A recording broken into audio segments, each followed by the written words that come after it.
Halo kerabat, saya Fokus Setia di Center for Study Indonesian Food and Anthropology. Karena kami sedang melakukan fieldwork bertemakan gastroforestry, maka judul buku yang dipilih ini berdasarkan preferensi personal saya ya. Jadi karena saya mempelajari teori Marxisme untuk supply chain pada saat itu. Nah itu bagian dari monografi saya juga. Nanti coba dilihat saja di Instagramnya ya, untuk berkabar hal yang terbaru gitu dari publikasi saya. Nah, singkatnya, ketika mempelajari Marxisme, itu adalah berawal dari rantai pasok, ya, atau rantai pasokan, ya, supply chain tadi, gitu. Nah, supply chain itu kan serangkaian langkah ya, atau proses yang melibatkan pemasok, kemudian produsen, distributor, dan juga pengecer, serta pelanggan untuk menghasilkan dan mendistribusikan produk gitu, atau layanan. Nah, itu dari awal hingga akhir ya. Jadi itu memang serentetan sistem di dalamnya. Nah, ini kan melibatkan koordinasi dan integrasi yang kompleks juga gitu dari aktivitas logistik ya. Kalau dari sistem pangan dilihatnya. Nah, kemudian ada lagi pengelolaan persediaan produksi dan distribusi untuk memenuhi permintaan pasar dengan efisien. Nah, baiklah, buku yang dibahas sekarang adalah The Agrarian Questions in the Neoliberal Era, Primitive Accumulation and the Peasantry. Nah, itu kan yang ditulis oleh seorang ekonom Marxis India ya, yaitu Utsa Patnaik. Nah, jadi Patnaik kayaknya mendingan Utsa Patnaik ya bilangnya gitu, karena kalau Patnaik aja nanti ambigu soalnya suaminya juga namanya Patnaik gitu ya, namanya Prabat Patnaik ya kalau suaminya. Nah itu kan sama tuh aliran berpikirnya dari teori Marxisme juga gitu. Nah saya kembali bahas Utsa Patnaiknya ya gitu yang di tahun 2010 kemarin. Kalau baca Radar India gitu atau apa berita-berita tentang ekonomi ya, kalau di Indonesia kan eh, kita bisa melacaknya di media sosial ya. Kalau saya membacanya di Indian Times kayak gitu. Nah, itu banyak yang membahas tentang Utsa Patnaik ini gitu ya, ekonom kan. Ya, tahun 2010 kemarin pensiun mengajarnya di Pusat Studi Ekonomi dan Perencanaan Jawaharlal Nehru University ya. Tahu ya, Jawaharlal Nehru. Nah, itu Perdana Menteri India dulu yang menjabat ya cukup lama dan tokoh negarawan India yang saya kagumi juga gitu karena kesamaan independensinya. Ya, Nehru juga eh, masuk ke gerakan non-blok ya, jadi aktif di situ. Termasuk Indonesia juga kan anggota penting non-blok ya, jadi ya masih ada korelasi lah kalau membahas Nehru ya Indonesia India gitu dalam suatu pergerakan ya.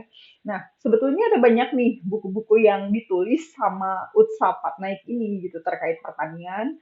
Terus Utsa itu banyak yang membahas ekologi, kemudian ekonomi pertanian, yaitu bahasanya di situ jago hitung-hitungannya ya Utsa Patnaik ini gitu dengan perspektif ekonominya. Terlebih ekonominya di situ Utsa Patnaik itu beda dari yang lain karena dia selalu menggunakan perspektif Marxismenya. Makanya kan Marxisme India tuh ya Utsa Patnaik, Perabat Patnaik ya itu pasangan Marxis banget gitu dalam ekonomi ya. Terlebih yang sering ngebahas ekonomi pertanian. Nah, satunya lagi judulnya itu menarik juga, The Agrarian Questions in Mark and his successors into volumes ya. Jadi yaitu eh, berkaitan juga gitu sama buku Utsa yang satunya lagi juga tentang pertanian gitu, Agrarian Relations and Accumulations ya. Ini The Mode of Productions Debate in India. Ya cukup singkat bahasan-bahasan Utsa ini gitu kan. Utsa tuh kalau nulis buku ya kalau misalkan kerabat baca itu nggak pernah panjang-panjang gitu, tapi dari sedikit paragrafnya itu sudah cukup detail ya, detail untuk menjelaskan bahwa oh intisarinya dari perspektifnya dia tentang ekonomi Marxisme itu seperti ini ya jika di sektor pertanian gitu. Karena kan dia banyak sekali menulis tentang ekonomi pertanian. Nah, ini juga memicu kontroversi ya dan debatable akhirnya. Itu kenapa Utsa nulisnya itu pemikirannya kiri banget kan ya kalau Marxis tuh begitu. Eh, karena kalau kerabat membaca pemahamannya Utsa dari awal ya, emang Marxismenya India gitu dan berani menulis keadaan sebenarnya ya. Contohnya The Hunger of the Republic ya, itu or presence in retrospect. Nah, tulisannya juga menguak perbudakan kan di situ ya. Jadi kerabat bisa mengeksplorasi karyanya Utsa Patnaik ini. Jarang kan perempuan seberani itu ya dalam mengungkapkan apa yang terjadi di negaranya gitu. Nah, ini bisa mampir ke tulisan-tulisannya yang pernah saya baca itu Chains of Servitude ya, yang Bondage and perbudakan itu apa? Slavery ya, Slavery in India. Nah, itu cukup bisa mengungkapkan berbagai kasus yang terjadi di situ gitu ya, terlebih di India kan kalau mau melihat secara empiris ya, eh, pandangan orang India yang menulis tentang keindiaannya gitu, tapi dari perspektif ekonomi Marxisme. Nah, Utsapat Naik juga selalu membahas masalah transisi dari masyarakat yang didominasi gitu oleh pertanian dan para petani yang menjadi masyarakat industri ya pada akhirnya gitu. Jadi Utsapat Naik juga selalu menggali hal-hal empirisnya gitu dari kesejarahan ya dan selalu dikorelasikan itu dengan negaranya yaitu India. Nah, makanya saya itu menyarankan kerabat dan kerabat Roasted Indonesian Food Anthropology ini menyelami isi pikirannya sebentar ya, Utsa Patnaik lah itu. Karena Utsa kan kuliahnya di luar India ya. Alias kalau misalkan jadi Utsa, nih Utsa Patnaik tuh kuliah di luar negeri gitu. Eh, Seperti di Inggris ya. Tapi Utsa Patnaik itu tidak pernah lupa dengan negaranya ya. Jadi mantap gitu untuk prinsip-prinsip idealisme Utsa Patnaik ini gitu terhadap hal-hal patriotisme yang ada di negaranya. Gitu. Jadi ya ke luar negeri juga untuk memikirkan negaranya, nah itu sempat naik gitu. Nah inspirasi juga gitu secara personal ya buat saya gitu sejauh apapun dan dimanapun tetap negara asal itu yang menghidupkanku gitu ya dari sumber dayanya dan juga manusianya. Jadi kayak inget ini ya sahabat Pramudia Anantatur gitu, bumi manusia ya berasa banget kan kompleksitasnya. Nah, balik lagi ke Utsa Patnaik ya, yang punya persepsi dan pemikirannya yang mengajukan pertanyaan yang berkaitan dengan keamanan pangan dan kemiskinan ya pada akhirnya. Nah, jadi apa yang dibahas oleh ekonom Marxis perempuan dari India ini gitu yang menulis The Agrarian Questions in the Neoliberal Era, Primitive Accumulation and the Peasantry atau pertanyaan agraria di era neoliberal ya, akumulasi primitif dan petani.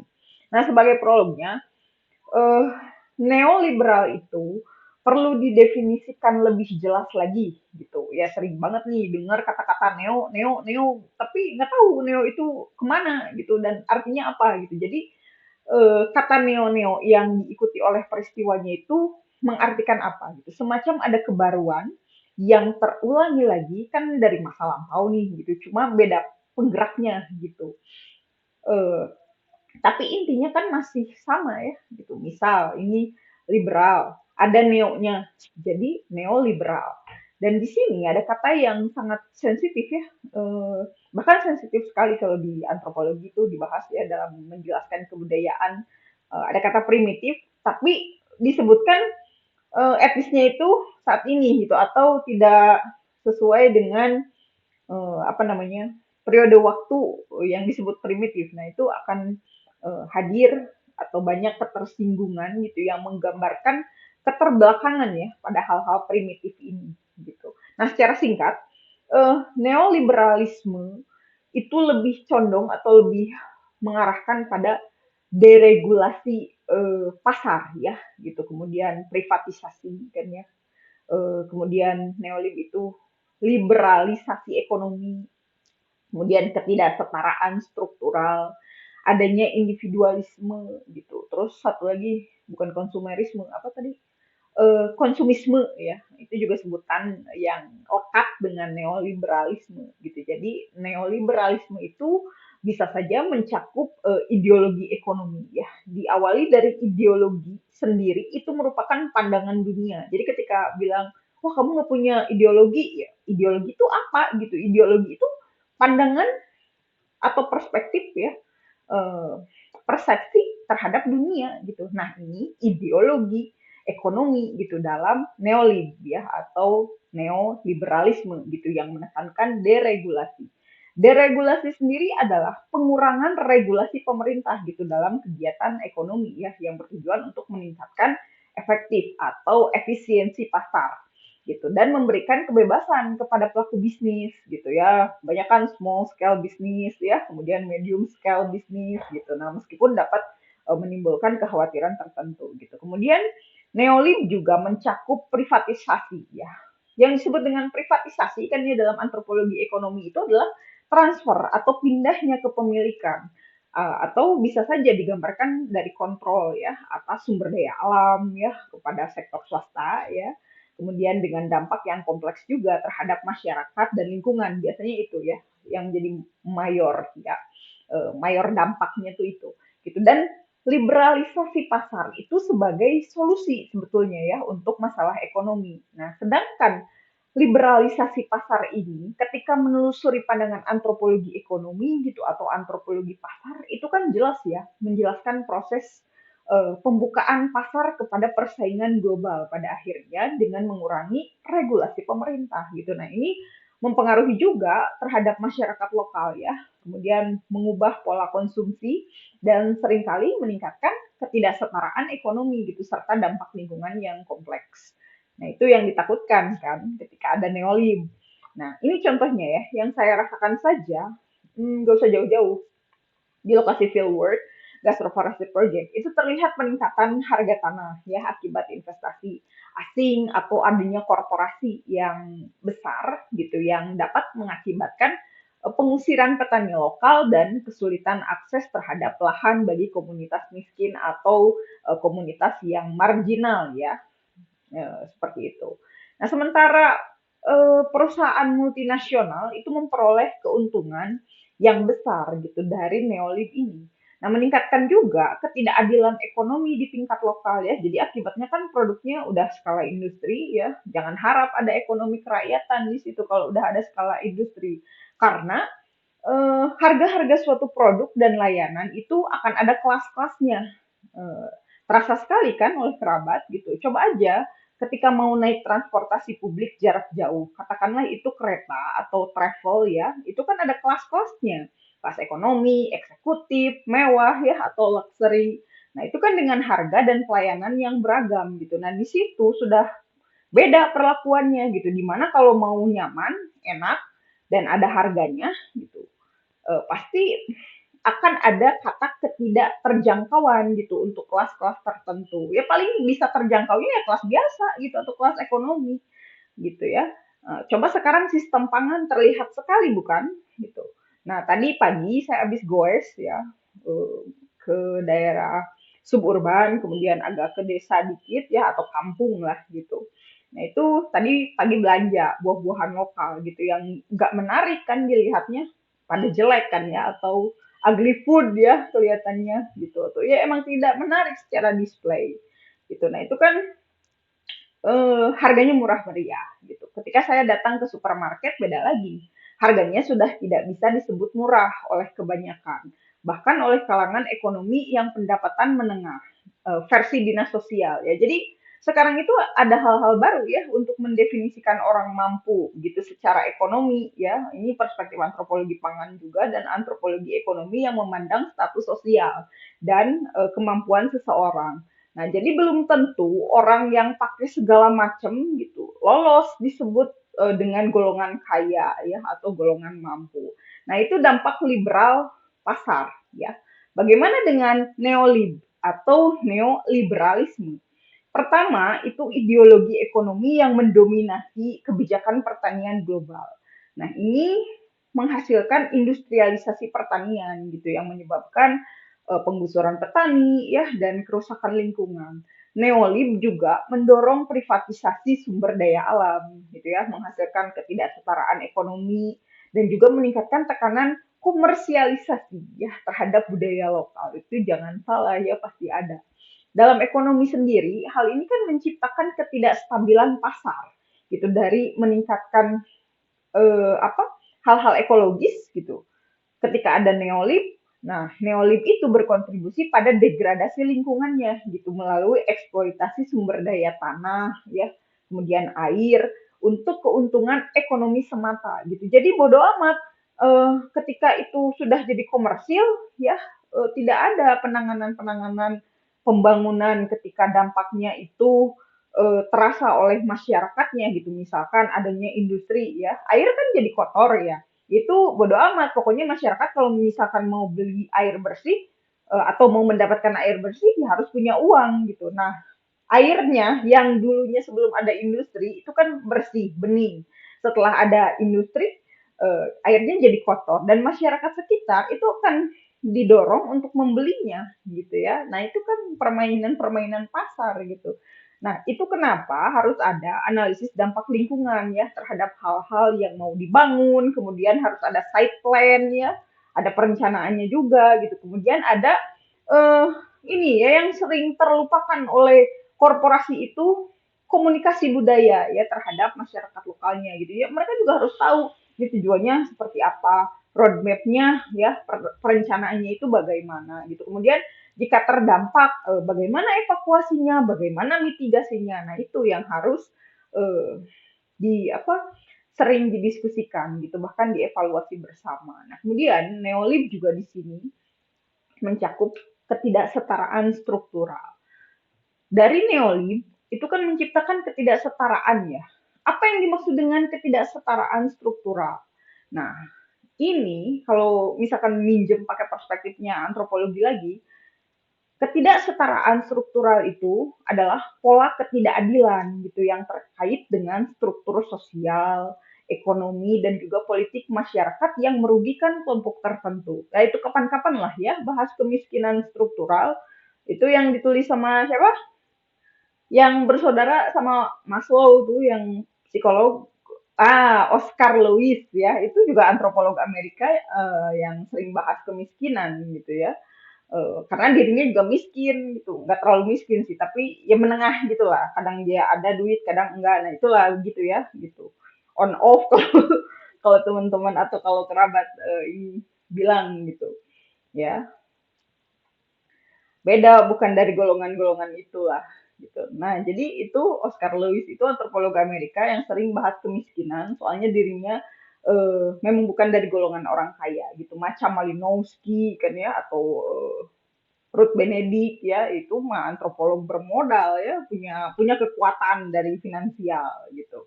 Nah, ketidaksetaraan struktural itu dengan memperkuat dominasi perusahaan multinasional dan mengurangi peran pemerintah juga dalam mengatur ekonomi bisa saja terjadi gitu. Kebayang ya siapa yang berkuasa gitu. Nah, itu biasanya ada permainan kartel. Ya sudah ya, ini bukan sedang sambat soalnya ya. Lanjut lagi ke neoliberalisme gitu, yang mencakup pengaruh budaya.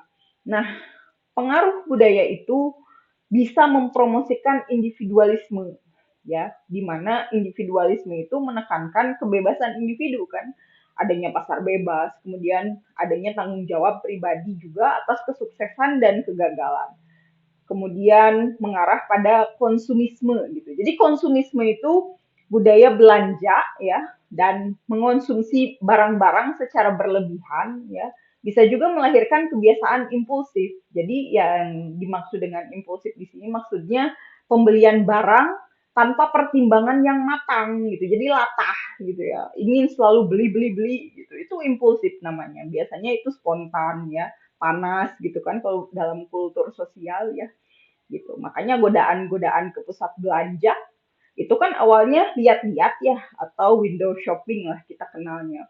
Gitu lama-lama beli gitu ya, habis juga uangnya gitu dan pengaruh budaya dalam neolib itu membentuk komodifikasi kehidupan. Artinya di situ ada proses di mana aspek-aspek kehidupan ya seperti budaya, seperti tradisi atau hubungan sosial itu dianggap sebagai barang yang dapat diperdagangkan gitu atau dikomersialisasikan gitu. Terasa kan sekarang ya bahwa sudah tidak masuk ini apa gotong royong gitu atau hal-hal saling bantu ya. Dulu orang Sunda itu punya silih asah, silih asih, silih asuh ya. Itu makna filosofisnya dalam apa keakraban sosial itu begitu bermakna gitu. Nah, tapi hal tersebut itu rusak oleh komodifikasi kehidupan. Contohnya seperti itu. Jadi ketika melihat ini, Utsapatnya juga melihat, oh ternyata di sini ada persaingan gitu ya. Jadi pengen bersaing selalu itu, jadi sulit mendefinisikan cukup ya. Gitu. Nah ini biar gak ada tugas tambahan aja sih sebetulnya ya. Gitu. Sekali lah gitu perlu santai. Nah ini santai pun bahas Marxisme ekonomi pertanian ya luar biasa sekali gitu. Padahal ini mau santai-santai ceritanya gitu bahas-bahas apa perbelanjaan dan ekonomi pertanian. Baik, selanjutnya neoliberalisme itu menghasilkan dampak sosial terhadap masyarakat gitu ya, termasuk perubahan dalam struktur sosial dan ekonomi gitu serta pola kehidupan sehari-hari. Nah, struktur sosial itu kan hubungan dan interaksinya itu antara individu dan kelompok ya dalam suatu masyarakat. Cek, termasuk di dalamnya ya seperti hierarki, kemudian ada peran sosial dan norma sosial. Kerabat cari saja di video-video lama ya, sering saya bahas itu seputar struktur sosial ya dalam berbagai bahasan. Nah, terakhir ketika berbicara neoliberalisme, itu akan membentuk respon dan adaptasi terhadap perubahan yang dibawa oleh neolib ya. Jadi macam-macam itu responnya. Ada yang merasa jadi maju gitu, ada yang jadi makin menderita ya karena tidak terkejar semua nominalnya untuk suatu kebutuhan, untuk suatu keinginan atau menuju taraf hidup yang layak dan lebih baik gitu ya. Itulah ketimpangan yang terjadi. Kemudian contoh paling mudah ya, isi piringmu atau isi piringku ya. Isi piringmu apa tadi ketika sahur? Apakah lengkap? Tidak ada apa yang kurang satupun, misal ya lengkap, tidak ada karbohidratnya, ada protein hewani dan nabati gitu. Ada sumber vitamin dan mineral. Nah, ada beberapa macam menu yang dinikmati dalam sekali makan. Nah, kalau hanya karbohidrat dan maksud saya karbohidrat dan protein nabati, misalkan ya nasi dan tempe ya, tempe doang gitu, tempe saja ya. Eh, itu saya sedang tidak diskriminatif ya kerabat gitu yang bahas efek neoliberalisme ini gitu. Artinya kalau misalkan hanya seperti itu isi piringnya ya nasi dan tempe, saya contohkan seperti itu saja gitu, bukan maksud diskriminasi. Nah, gimana untuk kebutuhan lainnya gitu? Ya sesekali nasi dan tempe itu nikmat ya, tapi kalau setiap makan seperti itu ya karena alasan mendalam misalkan ya mahal, nggak kebeli daging giling sapi mah gitu mahal beli ayam kampung dan cemani mah gitu atau ayam broiler atau ayam pejantan gitu mahal beli sayur dan buah organik mah gitu. Nah itu di situ kekuatan daya beli lagi ya, itu permainannya kan di situ di harga, bukan masalah sederhana atau bukannya ya, sederhana itu prinsip hidup yang harus saya miliki. Nggak tahu ya kalau kerabat di sini apakah sederhana atau tidak, saya kan tidak mengukur itu gitu. Tapi kalau hal-hal ketimpangan disebut hal sederhana, itu nggak pantas ya dari teori ekonomi manapun gitu. Secara antropologi ekonomi aja nggak merata itu. Alat transaksi yang dimiliki bisa diselidiki kan pada akhirnya.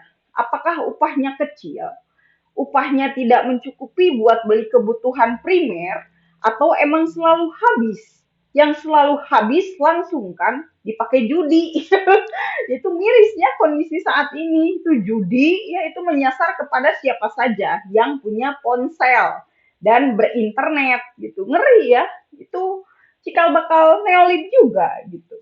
Apakah suka dengan hal-hal tersebut ya dapat duit, seret, judi gitu untuk bisa jauh lebih kaya. Ternyata jong rugi gitu ya. Nah itu neolib tuh begitu menciptakan apa daya saingnya gitu. Nah itu baru sekilas gambaran singkat neoliberalisme.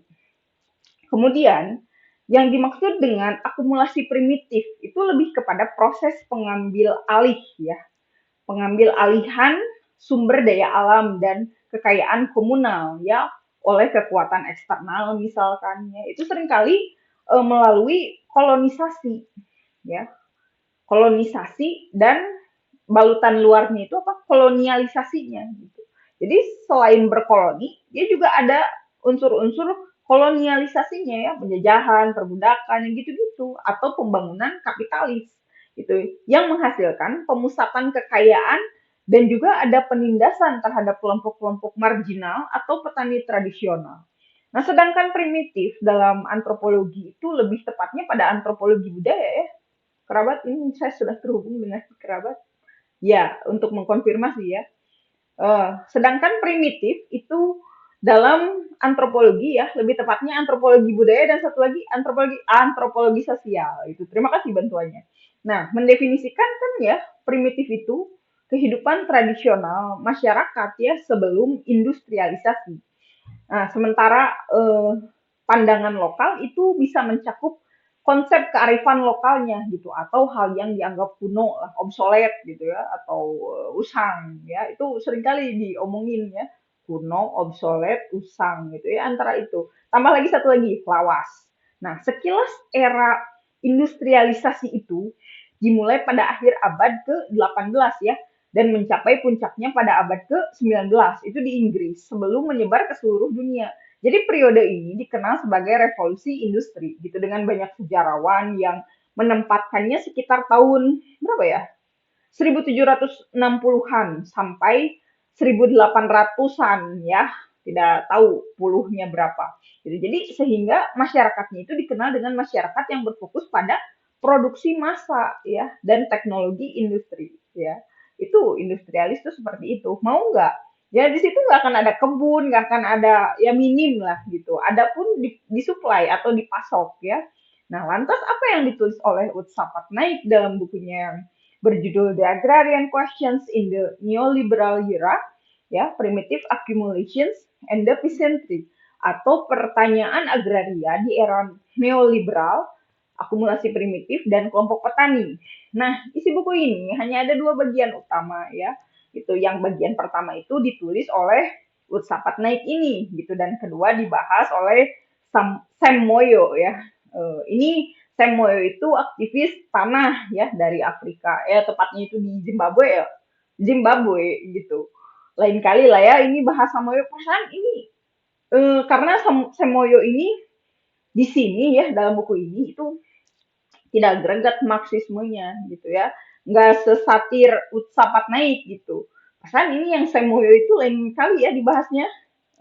Tentunya pernah saya baca juga kan ya terkait kebijakan tanah itu dijadwalkan saja ya kerabat gitu. Jadi bisalah itu Semoyo untuk apa bedah buku selanjutnya gitu. Perasaan ini yang Semoyo sering saya bahas bukan ya kalau lagi round table.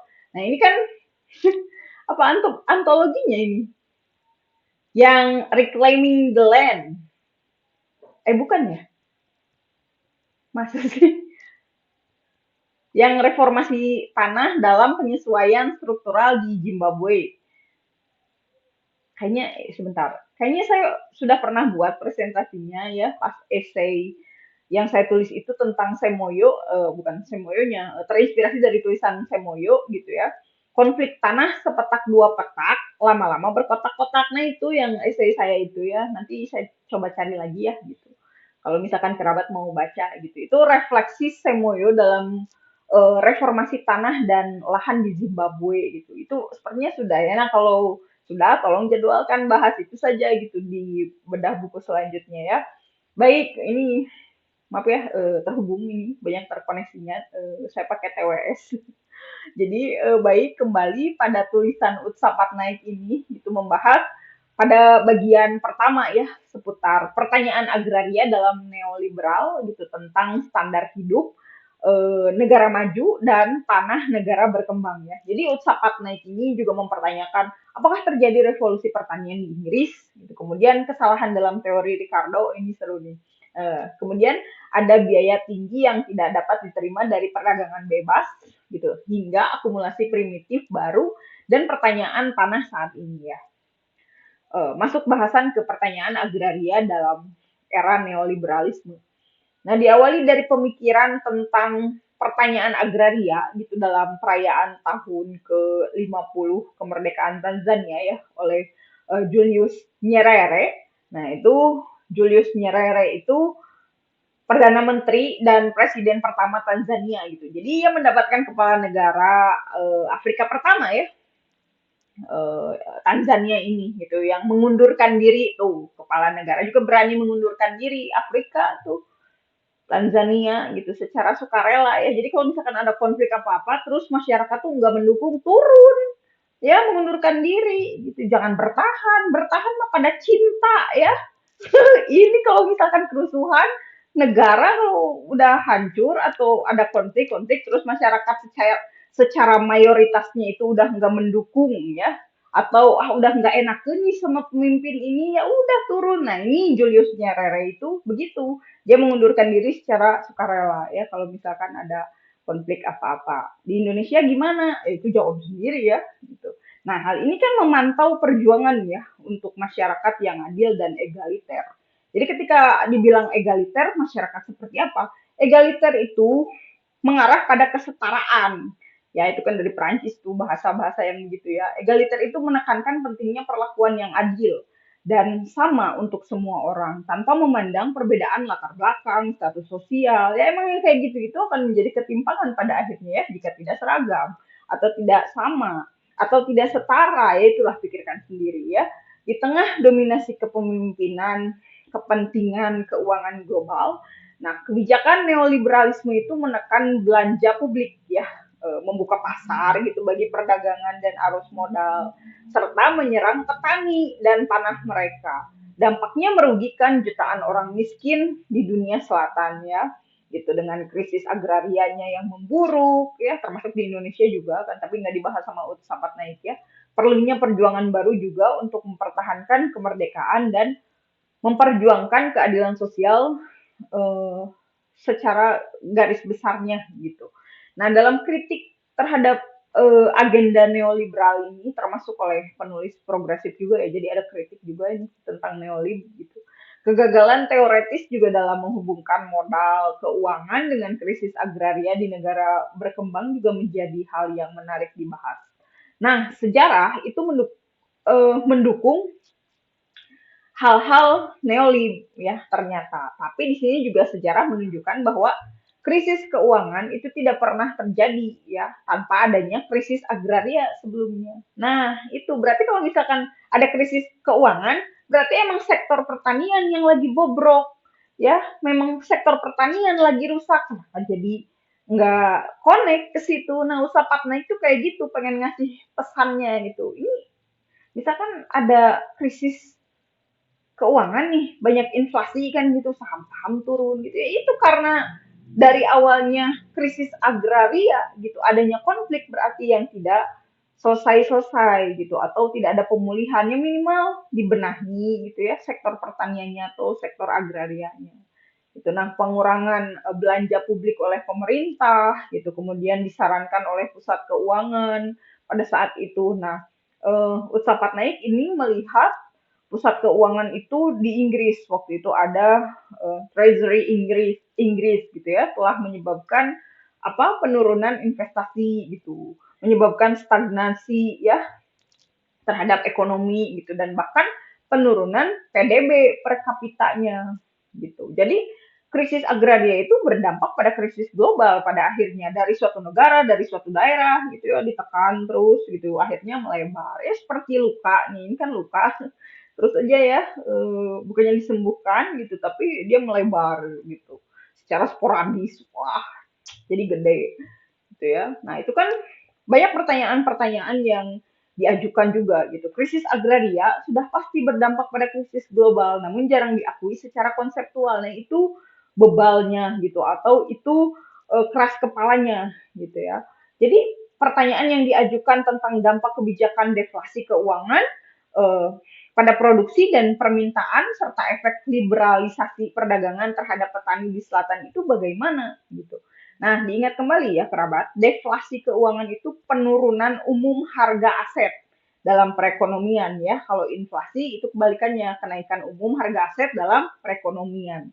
Nah, langkah ke depan adalah memahami dan merespon tantangan ini gitu dengan bijaksana. Ucapat naik nanya lagi di esainya ini, apakah bisa gitu? Soalnya petani di dunia selatan itu mengalami tekanan sejarah dari serangan modal ya terhadap mata pencaharian dan tanah mereka gitu. Nah, ini kan memicu krisis agraria ya. gitu yang menuntut perlawanan aktif. Nah, krisis pangan global saat ini adalah hasil langsung dari serangan terhadap petani selama 3 dekade. Gitu. Patnaik tidak setuju dengan pandangan bahwa pertanyaan agraria klasik di dunia selatan sudah berakhir karena kapital. Ternyata masih mengandalkan ekstraksi surplus pertanian. Nah, praktik di mana pemilik modal atau kelas yang berkuasa ya mengambil kelebihan hasil pertanian dari petani. Gitu. Jadi melebihi kebutuhan dasar mereka juga gitu untuk uh, cek. Oh baik.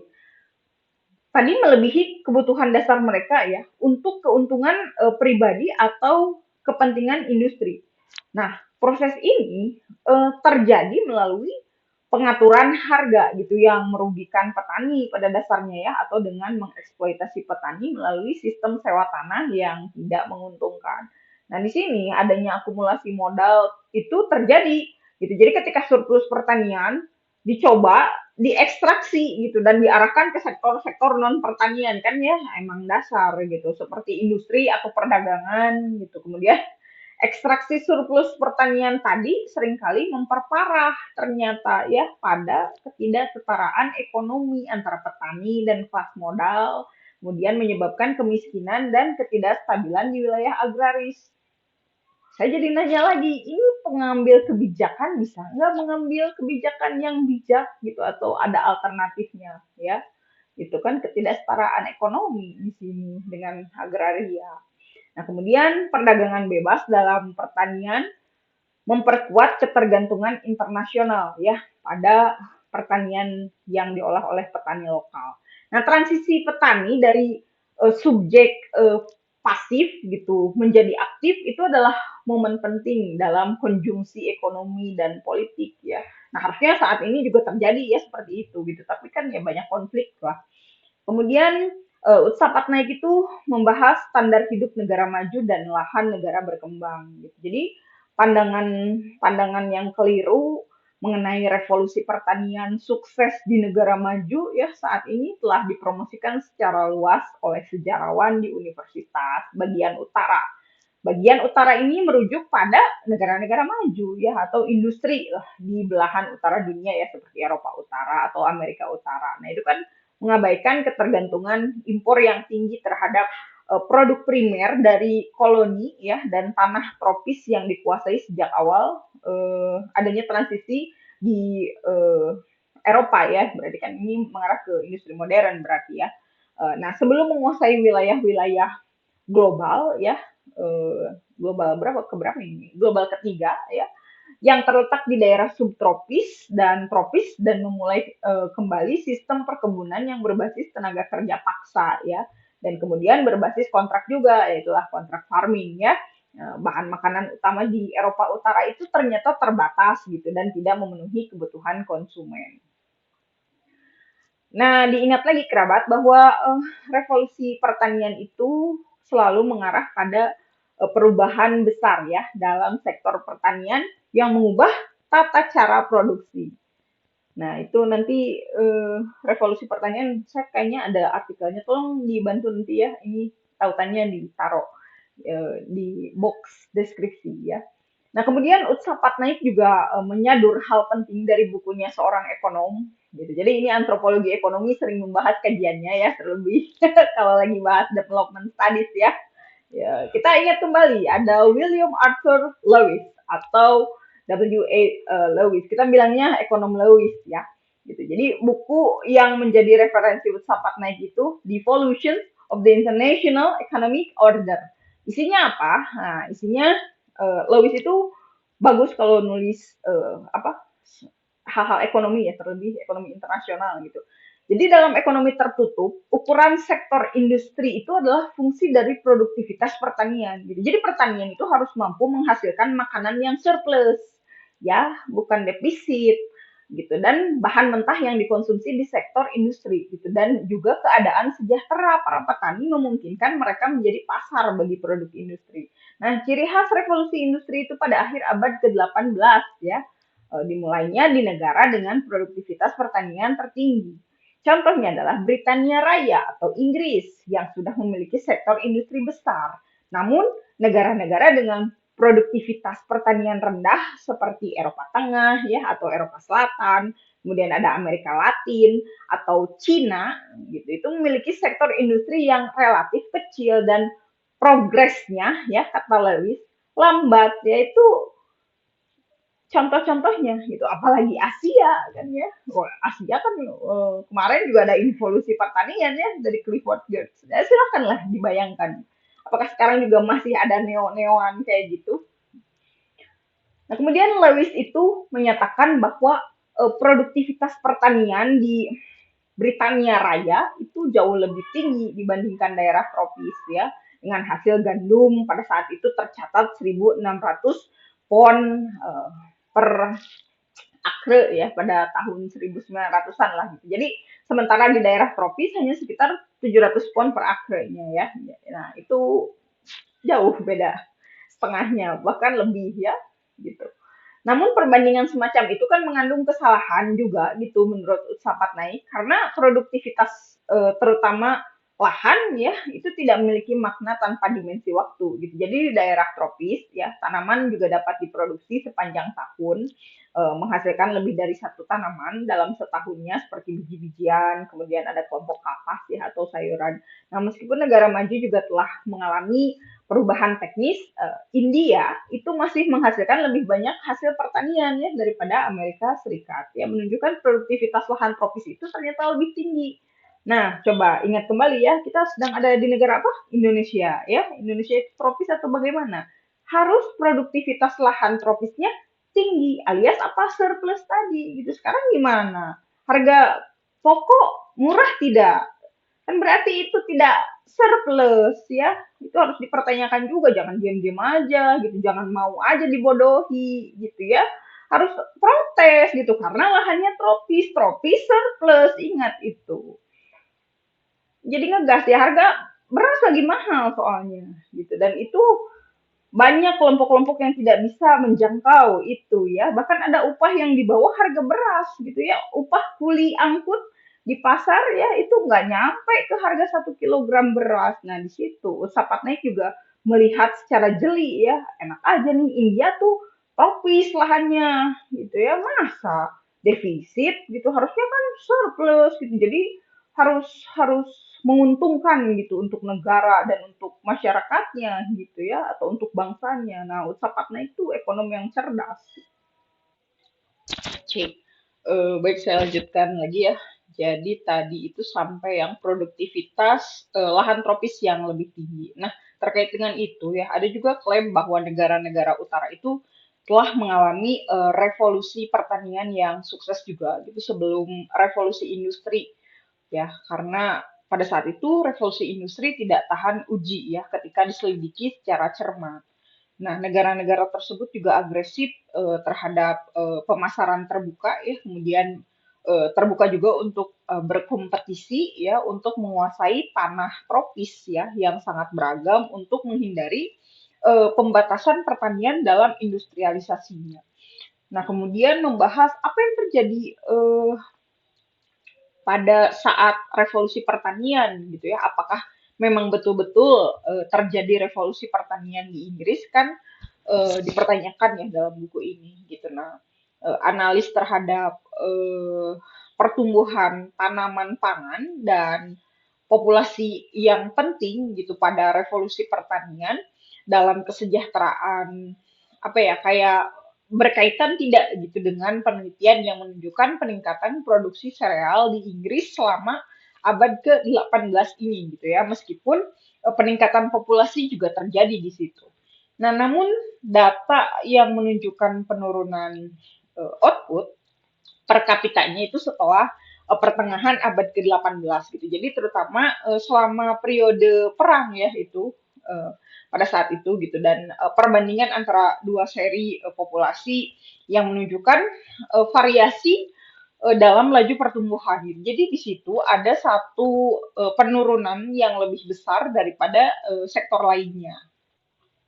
Nah, meskipun perubahan teknis itu meningkatkan output pertanian, tapi di situ juga terutama ya di bagian utara kan penurunan output sereal per kapita itu menandakan adanya tantangan ya dalam mempertahankan ketersediaan pangan selama periode tersebut.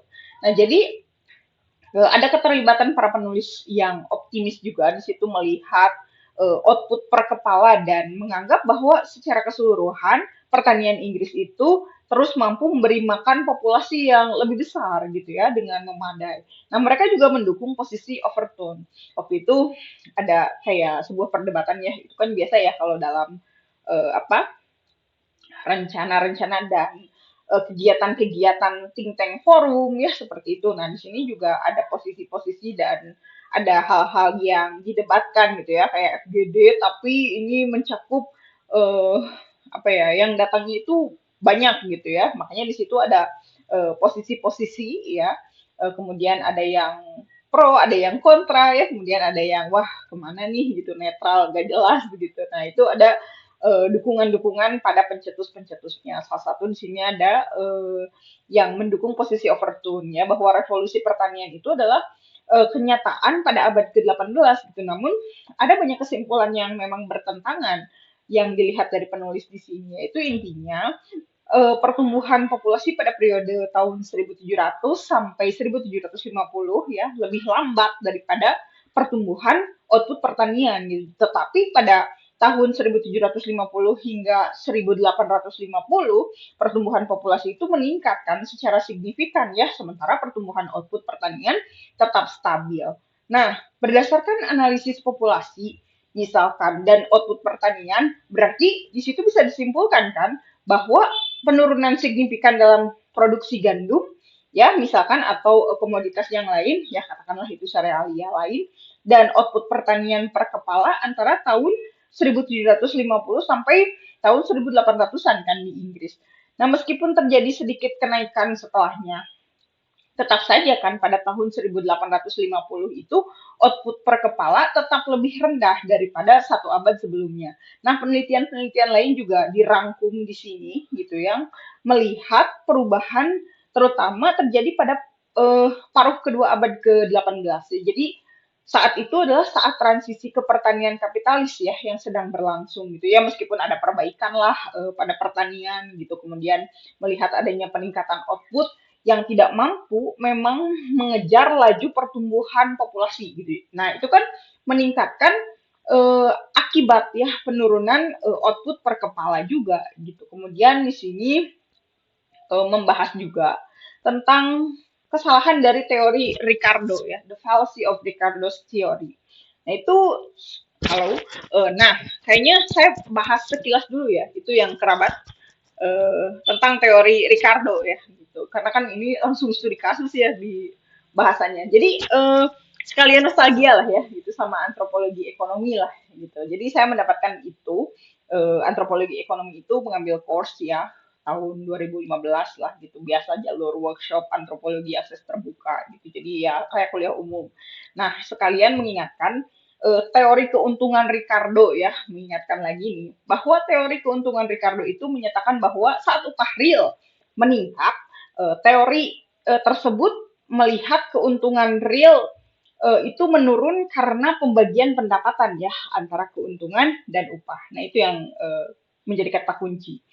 Nah teori perdagangan maksud saya teori perdagangan internasional Ricardo itu menantang konsep merkantilisme ya tentang apa mengumpulkan emas ya atau perak pada saat itu dengan mempromosikan spesialisasi industri dan perdagangan bebas. Nah, merkantilisme itu kalau kerabat belajar ekonomi dasar ya tentang transaksi itu semacam doktrin ekonomi yang berkembang pada abad ke-16 hingga ke-18 ya. Jadi menekankan pada akumulasi kekayaan ya jadi doktrin itu secara sederhana itu prinsip ya, tapi lebih tinggi lagi. Nah itu seperti itu ya penjelasan singkatnya. Nah teori keunggulan dari komparatifnya Ricardo, jadi Ricardo itu kan David Ricardo ya, yang menjadi dasar bagi perdagangan bebas. Ternyata dikritik ya karena mengandung kesalahan logika. Nah teori ini mengatakan bahwa Meskipun suatu negara itu mampu memproduksi barang yang lebih murah daripada negara lain, ya tetap saja di situ ada spesialisasi dalam barang yang relatif murah gitu, yang masih menguntungkan juga. Contohnya pada saat itu ada di Inggris ya. Inggris itu memproduksi lebih banyak kain daripada anggur ya, yang terlihat dari Portugal, sehingga keduanya bisa bertukar kan dengan meningkatkan konsumsi tanpa mengurangi produksi. Namun ada kritikus ekonomi lain ya yang menyatakan bahwa teori ini mengabaikan perbedaan dalam distribusi kekayaan dan daya tawar negara-negara gitu. Jadi ini menjadi pusat perdebatan juga kan dalam kebijakan perdagangan internasional ya gitu, dan pengembangan ekonomi negara-negara berkembang. Nah, meskipun adanya argumen tersebut ya, memang argumen tersebut cerdas pada saatnya ya. Secara logika salah ya. Jadi melihat juga di situ ada dualisme ya. Prosedur formal inferensi Ricardo itu benar, tetapi di situ ada juga asumsi kedua gitu ya. Kayak misalkan jika ada kedua negara memproduksi kedua barang, nah apakah pernyataan fakta tersebut bisa mendukung argumen ya terhadap nilai keseimbangan perdagangan itu gitu kan, itu ya yang harus dilihat. Kayak misalkan tadi kan Inggris barter ya sama anggur gitu ya di Portugal gitu. Apakah setara dari segi apa namanya komoditasnya kan, kualitasnya ya, itu sangat berbeda sekali ya kan, yang satu kain, yang satu pangan gitu, sandang pangan gitu, harusnya kan adanya pangan dengan pangan lagi, tapi yang kualitasnya jauh lebih tinggi atau jauh lebih rendah bahkan setara ya secara nominal timbangannya, tapi kan ini ada cross komoditas ya. Nah, apakah itu sudah memenuhi biaya produksi atau bagaimana? Nah, kemudian ketika asumsinya salah, maka para ekonom dunia juga melihat bahwa adanya inferensi ya pada perdagangan saling menguntungkan itu tidak terjadi gitu, dan seluruh teori itu menjadi tidak valid kan ya. Cuman di sini bedanya nggak ada postulat ya gitu. Jadi ya sangat disayangkan bahwa teori yang salah itu telah diajarkan selama 2 abad dan terus diajarkan tanpa kritis ya. Tidak ada kritik apa-apa gitu, dan tidak ada pembenahan terhadap teori itu, masih aja diulang-ulang padahal udah salah gitu ya. Nah, ketika asumsinya salah kan ya, maka harus dibenarkan juga gitu dari beberapa perspektif lain ya. Nah, itu dia fungsinya multidisiplin ilmu. Nah, kritik terhadap teori keunggulan komparatif Ricardo ini termasuk kesalahan material dalam asumsi bahwa kedua negara memproduksi kedua barang. Nah, hal ini menyebabkan kesalahan dalam menyimpulkan manfaat saling mengikuti spesialisasi ya dari sektor perdagangan gitu. Ternyata teori ini telah menjadi dasar kebijakan perdagangan internasional, namun gagal memperhitungkan realitas produksi global tadi. Gitu. Jadi asumsi ini tidak konsisten ya dengan contoh yang konkret dari Ricardo sendiri itu, seperti ketika Inggris tidak dapat menghasilkan anggur kan, bagaimana gitu untuk menikmati wine ya atau produk-produknya gitu. Nah, kritikus ekonomi ya menegaskan bahwa asumsi ini menyesatkan gitu dan menghasilkan kesimpulan yang salah juga. Hal ini memunculkan pertanyaan lagi gitu tentang apakah perlu intervensi militer gitu untuk mendorong perdagangan bebas, kan ya jadi acak-acakan gitu yang seringkali tidak menguntungkan kan kalau misalkan ada intervensi militer. Kenapa? Arahnya pasti perang ya, perang fisik gitu ya. Itu kan zaman dulu gitu ya, nggak cuma langsung perang perang cyber kayak sekarang ya, tapi perang fisik itu merugikan ekologi ya dan merugikan harapan-harapan generasi selanjutnya. Nah, itu seringkali tidak menguntungkan bagi negara-negara berkembang ya jika terjadi intervensi militer. Nah, gagasan bahwa produktivitas tanah itu lebih rendah di daerah tropis tidak benar juga gitu. Jadi definisi produktivitas tanah penting juga dengan dimensi waktu ya. Tanah di daerah tropis itu menghasilkan berbagai tanaman dalam 1 tahun. Sedangkan di daerah iklim sedang itu hanya satu tanaman ya, atau monokultur lah kalau dalam pertaniannya karena musim dingin. Nah, produktivitas tanah dengan dimensi waktu yang sama itu jauh lebih tinggi di daerah tropis. Ya, ketika itu melihat kembali catatan Lewis ya, itu menyatakan kan bahwa pertukaran faktor dalam perdagangan tidak berdasarkan pada fakta gitu ya. Di daerah tropis bisa saja 1 hektar tanah bisa menghasilkan beberapa panen komoditas gitu dalam setahun. Nah, apakah bisa juga menghasilkan output yang jauh lebih tinggi daripada di daerah iklim sedang? Nah, kemudian kembali lagi ke bahasan yang ditulis oleh ekonom Lewis ya, bahwa seorang petani di Nigeria, eh, Nigeria ya kalau nggak salah, Nigeria itu mungkin merawat kacang tanahnya gitu dengan sebanyak ketelitian dan keterampilan seorang petani di Australia. Bagaimana cara mereka merawat dombanya. Tetapi kan hasilnya akan sangat berbeda gitu. Harga pasar itu bisa menentukan dan memberikan petani Nigeria untuk kacang tanahnya bagaimana dilihat dari tingkat hidup ya per komoditas gitu. Jadi misalkan dilihat dari komoditasnya yang gandum per hektar gitu dan petani Australia untuk woolnya ya apakah bisa hidup dengan 1.600 pon gandum per hektar di daerah seperti itu karena adanya jumlah makanan yang dapat diproduksi ya oleh beberapa kelompok masyarakat di sana gitu termasuk di sektor peternakan dan juga didukung oleh keluarganya masing-masing. Nah, apakah di situ ada keseimbangan agraria kan ya kata Lewis. Nah, meskipun petani di Nigeria dapat menghasilkan lebih banyak makanan dengan biaya lebih rendah daripada di Australia, kan seperti itu logikanya. Perbedaan standar hidup antara keduanya itu tidak hanya disebabkan oleh produktivitas tanah saja, tetapi adanya populasi kolonisasi hitam di Nigeria juga telah dikenai pajak ya yang menguntungkan Inggris pada saat itu. Sementara Australia sendiri itu telah menghasilkan dan sudah banyak ya yang diekspor produknya gitu ya. Jadi ada beberapa hal penting dalam fenomena ini bahwa negara-negara berkembang yang memang keadaan status ekonominya itu miskin ya karena kekayaan sumber daya alamnya yang tidak merata ya dan juga tidak bisa dinikmati oleh rakyatnya itu digunakan kepentingannya oleh negara maju gitu ya untuk menggambarkan ketidakadilan historis yang menyebabkan ketimpangan ekonomi global yang masih berlanjut hingga saat ini. Ngeri ya. Kelihatan biasa-biasa aja gitu ternyata wah ketimpangan ini seperti diciptakan dan didesain. Nah, studi sejarah itu menunjukkan bahwa perdagangan produk primer itu telah memberikan biaya yang sangat tinggi juga gitu bagi negara-negara pengekspor kan ya, menyebabkan penurunan produksi juga dan ketersediaan bahan makanan pokok domestik. Nah, bahkan berujung pada kelaparan ya dan kematian massal. Contohnya ini ya India dan eh, seputarannya itu mengalami penurunan dramatis gitu dalam produksi bahan makanan per kapitanya gitu sebelum kemerdekaan itu secara historis ya.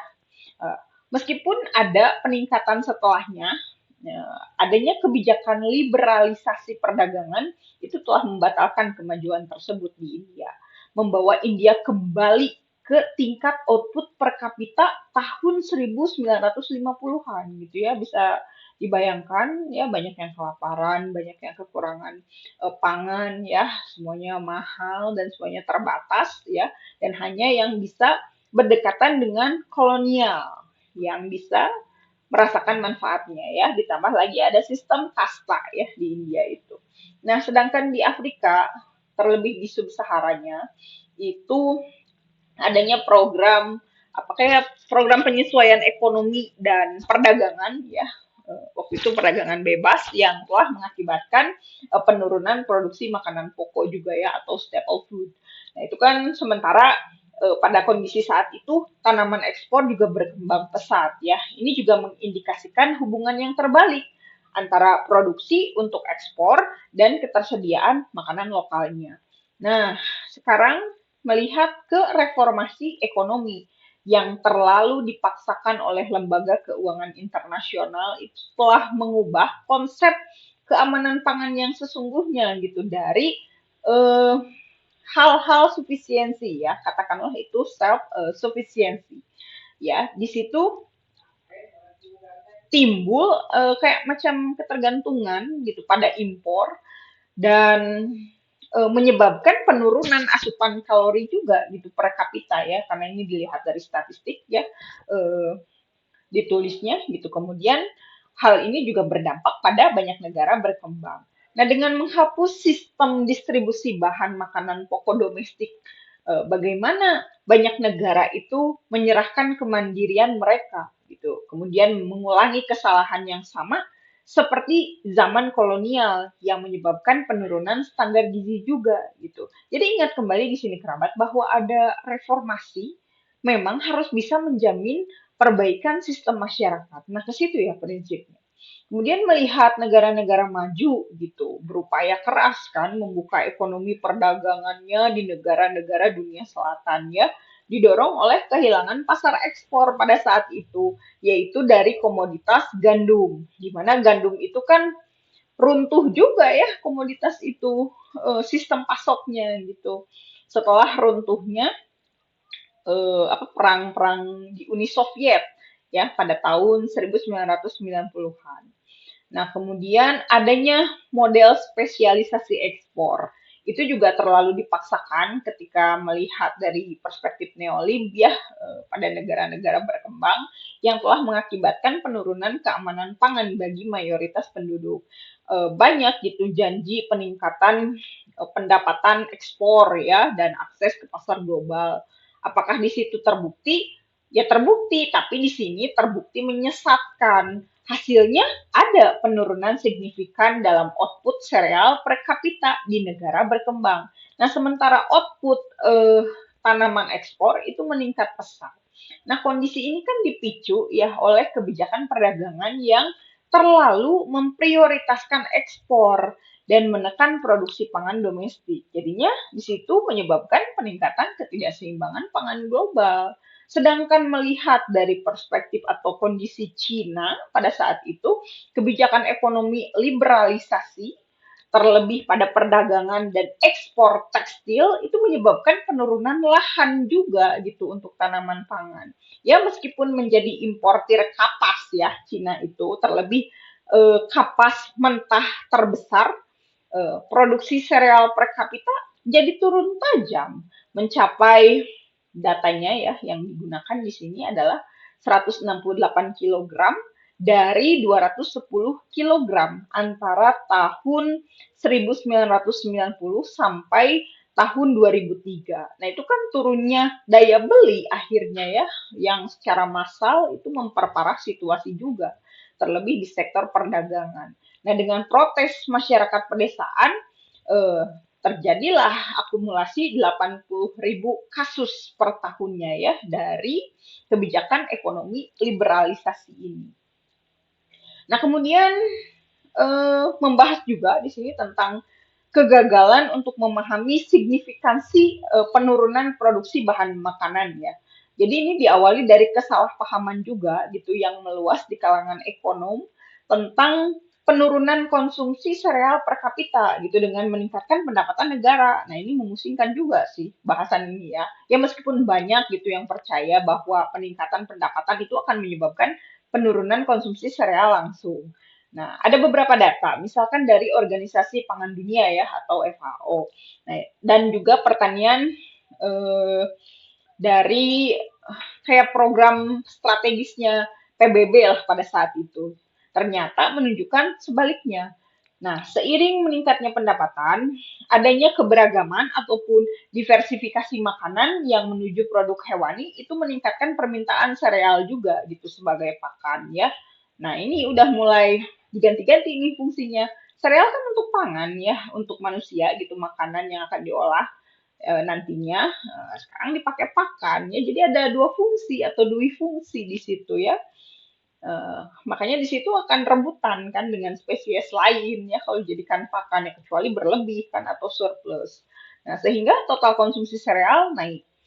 Nah, perubahan pola konsumsi ini juga mempengaruhi asupan kalori ya dan protein secara positif.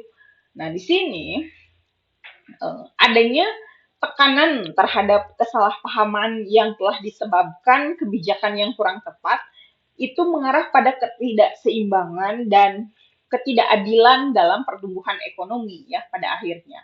Dan hal ini juga penting dipahami agar kebijakan yang lebih efektif itu dapat dirumuskan untuk mengatasi masalah ketahanan pangan. Kan ke situ ya pada akhirnya gitu. Kemudian melihat lagi siapa tuh yang ekonom Amerika peraih Nobel itu, Krugman ya, Krugman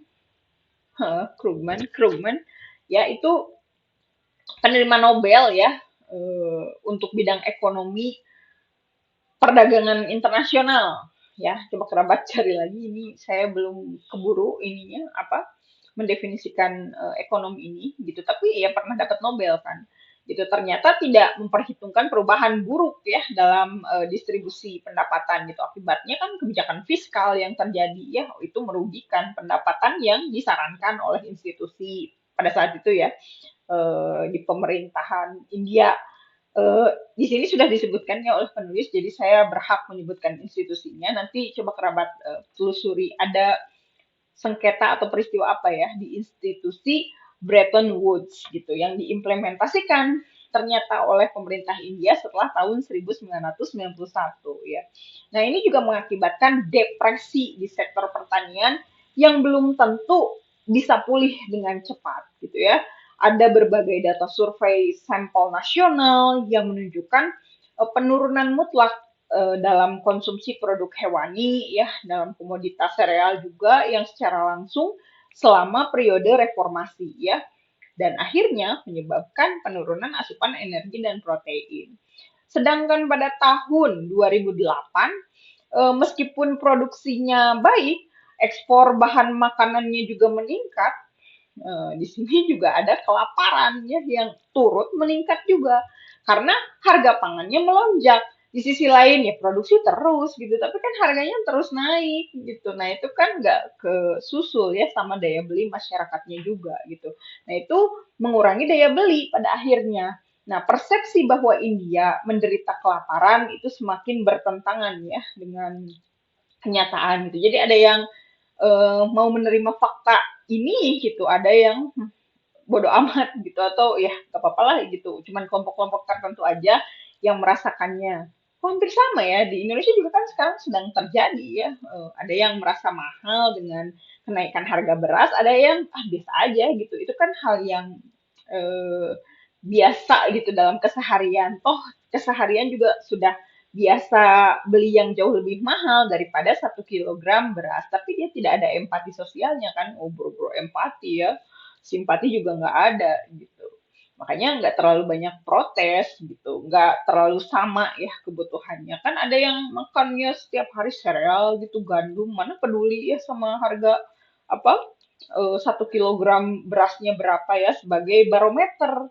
Nah itu kalau di Indonesia kan begitu ya, melihat pangan pokok yang dinasionalkan apa kan masih beras gitu, beras dari padi, ya padi apa ditanamnya di berbagai ekosistem ya, ekosistem yang paling bagus ya ekosistem sawah ya, walaupun ada minyak pani dan sebagainya kan tetap balik lagi ke ekosistem sawah ya, dan sawahnya sekarang pada dijual gitu, pada diganti atau beralih fungsi. Nah makanya di situ dari hulu ke hilirnya akan banyak yang rusak ya. Nah kemudian di sini juga membahas akumulasi primitif baru dan pertanyaan tanah ya, pada saat ini. Nah, kondisi ini kondisi penulis ya. Jadi pertanyaan klasik sih sebetulnya tentang tanah apakah bisa tetap relevan di era globalisasi baru ya. Karena dorongan baru juga turut berkembang gitu untuk menguasai tanah tropis ya. Era globalisasi sebelumnya adalah imperialisme langsung, di mana diikuti oleh periode interregnum ya, pasca apa tuh yang kejadian sejarah tuh pasca dekolonisasi. Nah, itu di mana negara-negara berkembang mencoba jalur pembangunan otonom ya. Ya, ada perkembangan infrastruktur ya, adanya kelompok-kelompok yang memilih mengembangkan suprastruktur ya, seperti banyak yang berkuliah ke luar negeri, ke negara maju ya, itu efeknya ya. Namun, nah kesuksesan juga di situ bisa aja menyebabkan krisis ya, kesuksesan dalam pertanian ini gitu bagi ekonomi industri maju yang menandai kembalinya dominasi ideologis terhadap kepentingan keuangan. Nah, pada saat yang sama juga kan negara-negara berkembang ya itu menghadapi upaya kembali kan terhadap kontrol atas sumber daya primer mereka gitu melalui promosi disiplin ekonomi ya seperti perdagangan bebas, arus modal bebas, kemudian ada kontrak fiskal domestik ya itu yang paling mendominasi pada saat itu dan hal ini juga menyebabkan ketidakstabilan ekonomi yang meningkat ya. Nah, dengan negara-negara berkembang seperti India itu menghadapi masalah penyelesaian pendanaan eksternal ya, ya akhirnya kan kompleksitas itu tercipta ya gitu. Nah, eh, akhir daripada bahasan buku ini adalah memuat beberapa kesimpulan ya secara perspektif marxisme ekonominya gitu. Pertama, itu modal keuangan menciptakan perlambatan output dan permintaan global ya yang rendah tentunya dan memaksa ekspansi kegiatan melalui akumulasi yang primitif ya. Era imperialisme tinggi pada akhir abad ke-19 itu menandai upaya penjajahan ya di selatan dunia selatan maksudnya atau di global selatan ya global south itu saat ini kekuatan kapitalis yang memang memburu sumber daya primer ya di global south itu melibatkan kolaborasi antara sektor korporat lokal dan perusahaan multinasional. Nah, itu di bidang kewirausahaan bisa terlihat ya yang mana korporat itu yang mana multinasional swasta dan yang mana koperasi ya itu bisa terlihat lah dan bisa terasa ya termasuk bisa dicek juga secara langsung produk-produknya layanannya dan itu bisa dicirikan dari harga dan kualitas ya dan juga kalau misalkan kerabat jeli ya itu dari asal usul komoditas ya kalau misalkan dari sistem pangan. Nah kemudian yang kedua adalah kontradiksi utama itu bergeser dari hubungan antara petani dan pekerja ke pertentangan antara mereka dengan imperialisme itu tadi gitu dan kolaborator maksud saya kolaborator lokal gitu. Jadi ya selain bermain di eksternalnya ya ada juga yang lokal yang ada yang berprinsip, ada yang tidak ya terhadap apa kedaulatan negaranya ya kan banyak juga yang berkhianat gitu di sini ya terekamnya. Nah, kemudian adanya sektor korporat yang menyerang langsung sumber daya petani dan suku-suku atau etnis-etnis ya, kelompok-kelompok yang memang bertani juga gitu, termasuk tanah dan air ya, sengketanya selalu di situ karena dari lahan. Nah, kemudian ada kebijakan pemerintah. Nah, ketika berbicara itu, maka di sini dibahas juga penghapusan pembatasan kepemilikan tanah ya oleh non petani dan pengurangan batasan kepemilikan tanah ya untuk mendukung korporasi agribisnis ya ya namanya juga bisnis ya tidak mementingkan hak-hak ulayat hak-hak lain itu tidak ada lah gitu bisnis profit selesai ulangi gitu prinsipnya.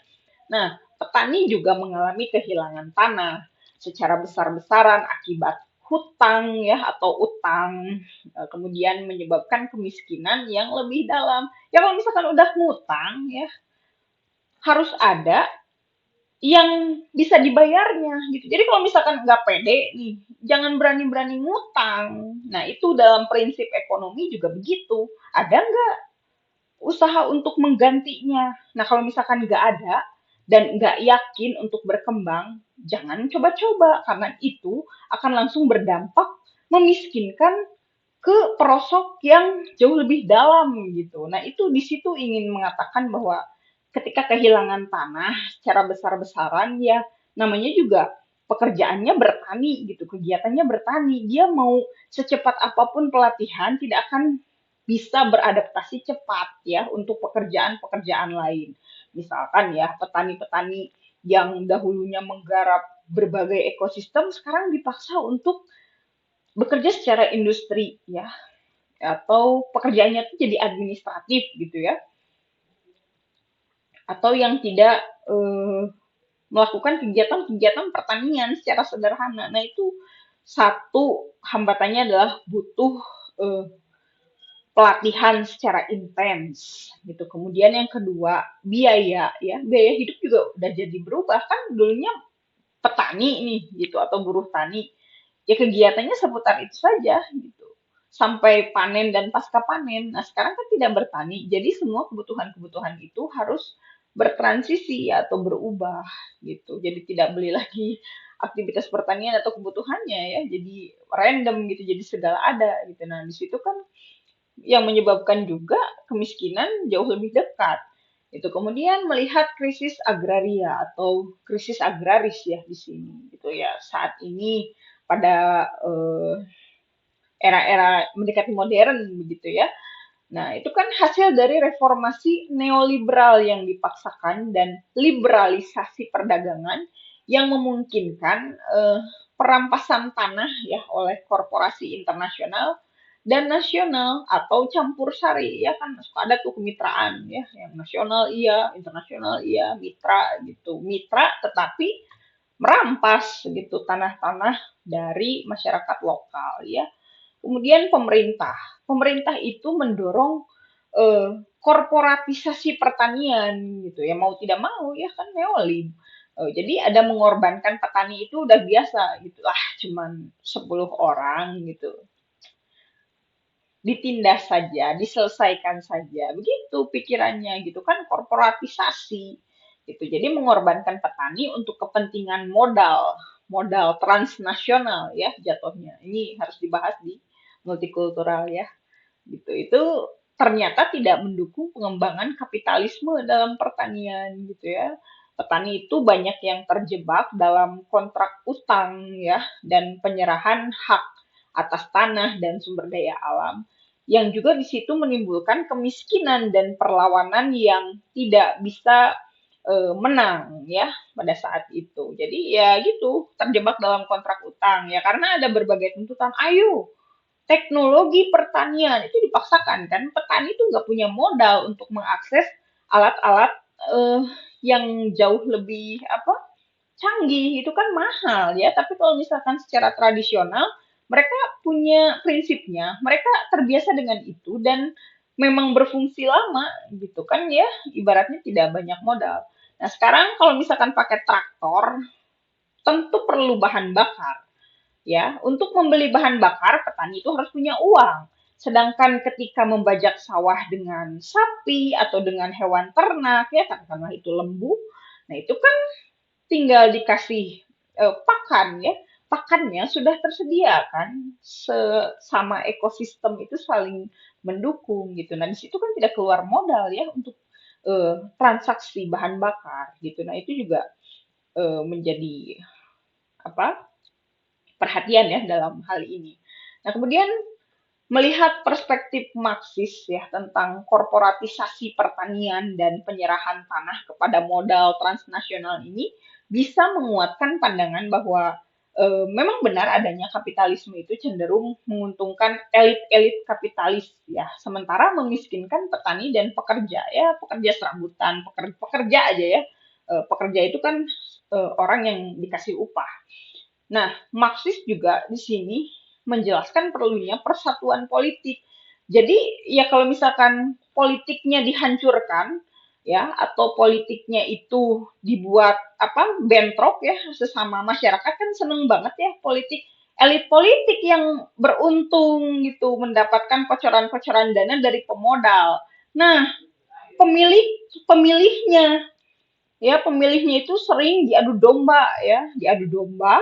Nah, itu di situ sudah terlihat ya banyak sekali hal-hal amburadul dalam politisasinya gitu. Ternyata persatuan politik itu bisa membawa petani kecil dan kelas pekerja untuk melawan eksploitasi kapitalis yang sebenarnya gitu dan mempertahankan hak atas sumber daya alam.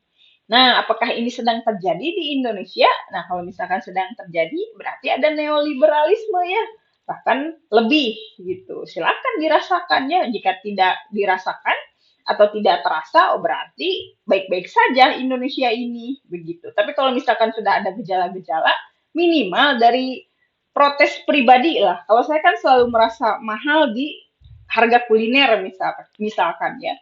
Nah, itu dilihat dari komoditas apa yang sedang naik gitu. Masa sih nggak ada gitu stoknya? Pasti ada lah stok. Itu kan ada permainan monopoli pasar gitu ya.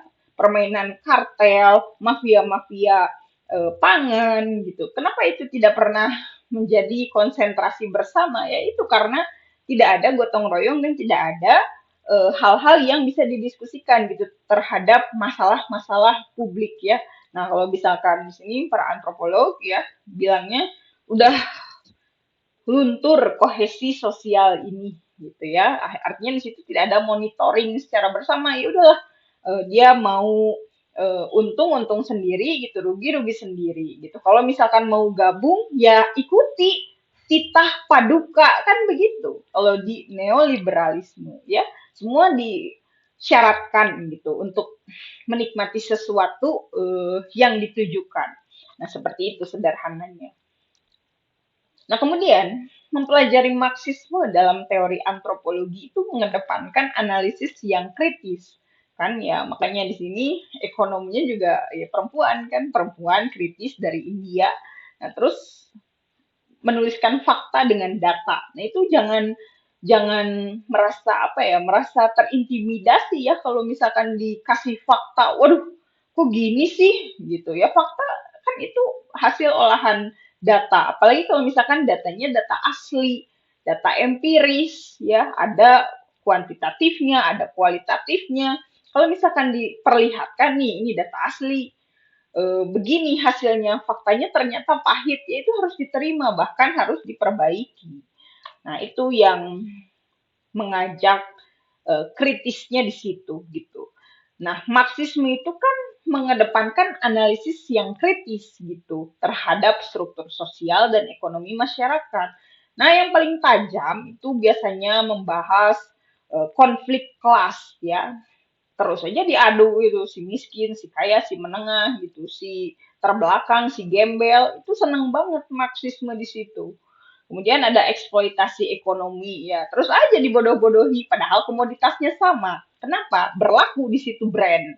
Ya, brand itu kan nama ya, jenama gitu. Gimana komoditas ini di pasar ada tapi di tingkat yang lebih tinggi juga ada. Sering menjumpai ya kerabat di sini. Kalau saya sih sering menikmati dan sering beli apa contohnya air mineral.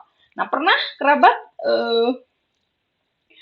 membeli air mineral di warung, air mineral di hotel, ya, hotel bintang 5 katakanlah itu. Padahal sama aja kan mereknya gitu. Tapi harganya bisa beda, servis di situ, pajak di situ, komersialisasi di situ. Padahal kita kembali lagi ke harga grosir gitu ya, ternyata murah ya. Oh, beda, itu penempatan ya, positioning gitu dari suatu brand. Itu kemudian ada brand juga kan per kelas-kelas ya. Nah, di situ kan sudah menyasar target market dari nominal atau akumulasi upah gitu. Ya, kita kan sering menikmati itu gitu. Misalkan merek bajunya apa? Wah, merek bajunya biasa aja. Ini cuman orang-orang biasa nih. Biasanya ini yang gajian cuman 100.000 nih. Beli kaosnya mereknya ini gitu. Wah, kalau yang gajinya atau upahnya 10 jutaan mah ini mereknya. Nah, itu ya, pembeda-pembeda itu yang menyebalkan. Nah, kemudian ya belum lagi kata-kata kualitas, ya itu kan bisa didesain ya atau bisa direncanakan, dirancang kan ada perancangan di situ dalam pengembangan produk. Nah, kemudian Marxisme juga punya peran khusus untuk struktur ekonomi ya dalam membentuk kehidupan sosial dan budaya. Nah, dalam konteks antropologi ya terlebih antropologi ekonomi ya di sini lebih spesifik lagi antropologi ekonomi pertanian. Pendekatan Marxisme itu digunakan untuk memahami bagaimana kepemilikan sumber daya ya, pembagian kerja dan juga akses terhadap kekayaan. Di mana di situ mempengaruhi hierarki sosial ya, pola kekuasaan, kemudian ada identitas budaya, kemudian ada analisis Marxisme itu menerapkan pada pemahaman dampak globalisasi ya. Siap gak siap itu globalisasi sekarang musimnya pakai hal-hal yang terhubung dengan internet. Ya mampu nggak semuanya itu terhubung ke internet? Nah itu kan ya ada sesuatu yang harus dicapai dan disamakan. Wah udah nggak zaman nih. Kalau misalkan pakai handphone jadul ya, yang bukan apa Android atau apa, sekarang ya banyak ya jenisnya gitu. Apakah masih bisa bertahan gitu dengan relevansi saat ini gitu. Kalau misalkan tidak ya itu kan harus diusahakan ya. Nah di situ kan melihat dampak globalisasi. Kemudian adanya dampak kolonialisme ya. Nah, ini paling terasa dari kebijakan. Ya, memang seperti itu dari sistem ya. Sistem yang raribet kalau saya bilangnya. Itu sistem-sistem zaman Belanda kan yang seperti itu. Ya, ketika membaca sejarah gitu, wah harus administratif sekali gitu. Kayaknya kita nggak punya ciri khas unik deh atau udah tahu kalau misalkan tanda tangan 5 menit juga jadi. Kenapa jadi 7 hari 7 malam? Kan itu yang harus dipangkas ya birokrasi-birokrasi yang ribet gitu. Kemudian kebijakan-kebijakan yang apa sih ini panjang banget gitu. Terus kenapa kebijakannya jadi merugikan ya? Misalkan ada kerugian-kerugian sosial ya, kerugian-kerugian intelektual kan banyak ya, apalagi finansial itu kan udah yang terbunuh pertama kali itu. Kalau misalkan hal-hal kolonialisme apa terulangi lagi ya. Dan kemudian ada kapitalisme ya. Nah, di situ biasanya menekan pada masyarakat lokal. Ya, namun kritik terhadap pendekatan Marxis itu meliputi ketidakmampuannya juga ya. Jadi nggak disebut apa paling komprehensif gitu ya Marxisme ini tidak juga gitu karena banyak kritikus juga terhadap Marxisme. Contohnya tadi ya ketidakmampuannya untuk memperhitungkan keragaman budaya dan interaksi sosial ya yang sangat kompleks gitu. Ya meskipun demikian kontribusi Marxis dalam antropologi tetap masih terbuka ya untuk didebat. Saya juga bahkan sering mendebat ya itu ketika baca yang Komunis Manifesto ya kalau tidak salah itu. Ya itu nggak tamat-tamat tuh baca Marxisme panjang ya, panjang susah lagi. Itu harus yang benar-benar menggilai ekonomi Marxisme ya secara fondasi atau fundamental. Kalau saya kan hanya sekilas ya karena belajar supply chain gitu, tapi menarik juga untuk dipelajari Marxisme ini.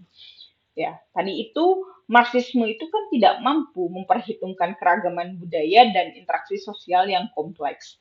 Ya, kontribusi Marxis dalam antropologi ya tetap terbuka dan tetap bisa didebat dan ditentang bahkan gitu, bahkan ditolak harusnya ya gitu. Itu tidak harus setuju juga, gitu. Tapi kan harus ada penguatnya ya pada ideologi Marxisme yang akan menjadi lawannya gitu.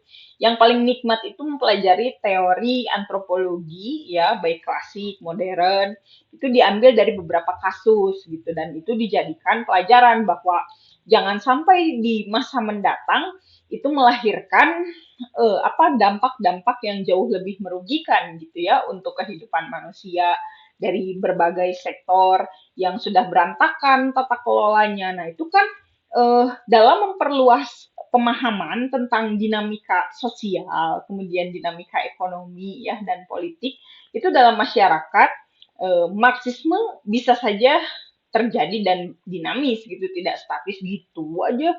Wah ini nih Marxis gitu. Enggak, di situ juga ada perkembangannya kan itu peradaban juga berganti ya per zamannya gitu bahkan kan per tahun ada tren-tren tertentu gitu terhadap ekonomi ya. Nah, saya kira cukup ya. Sampai jumpa dengan saya kembali ya, Dr. Kutiga dari Center for Study Indonesian Food Anthropology yang sedang fieldwork untuk Gastroforestry Project. Hatur nuhun.